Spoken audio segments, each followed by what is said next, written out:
বাড়ি থেকে আসার সময় আম্মু আমার জন্য কলা নিয়ে আসছিল। এদিকে একটা দেশি মুরগ নিয়ে আসছে। দেন একে দেখে এত মায়া লাগতেছিল, মন চাচ্ছিল না একে জবাই করবো, তবে কিছু করার নাই, কারণ এটা তো জবাই করা লাগবে, বাসা বাড়িতে তো আর মোরগ রাখা যাবে না। দেন আম্মু আর আমি মিলে মোরগটা জবাই করে নিলাম। আসসালামু আলাইকুম, সবাই কেমন আছেন? আশা করি সবাই ভালো আছে। আমি আর আম্মু মিলে মুরগটা এখন ক্লিন করে নিলাম। দেন এখন মুরগটা ধুয়ে নিচ্ছে, আমাদের সিলেটি ভাষায় ওটাকে বলে ধোয়ানো। এদিকে আমি আর আম্মু মিলে মুরগের ছোট ছোট পশমগুলো ক্লিন করে নিলাম। দেন আম্মু এখন মুরগটা বানাচ্ছে। আমি যখন ছোট ছিলাম পোলট্রি মুরগ খাইতে আমার এত ভালো লাগতো। দেন এখন বড় হয়ে মুখের টেস্টটা পাল্টাই গেছে, পোলট্রি মুরগ আমার খাইতে একেবারেই ভালো লাগে না।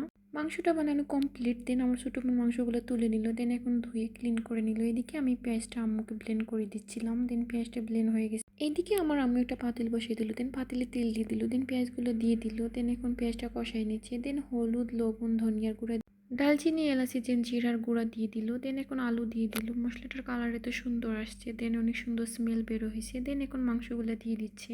মাংস দেওয়ার পরে আমার আম্মু হালকা একটু ঝোল দিয়ে মাংসগুলো কষাই নিচ্ছে, কারণ দেশি মুরগ অনেক শক্ত থাকে। তারপর আমার আম্মু ঝোল দিয়ে দিল। এইদিকে রান্নার মাঝখানে আবার সিলিন্ডার চলে গেছে। সিলিন্ডার থাকলে অনেক ঝামেলা হয়, হুট করে চলে যায়। দেন রান্নাটা প্রায় হয়ে গেছে। দেন পাতলা ঝোল দিয়ে রান্না করছি, এত ভালো হয়েছে।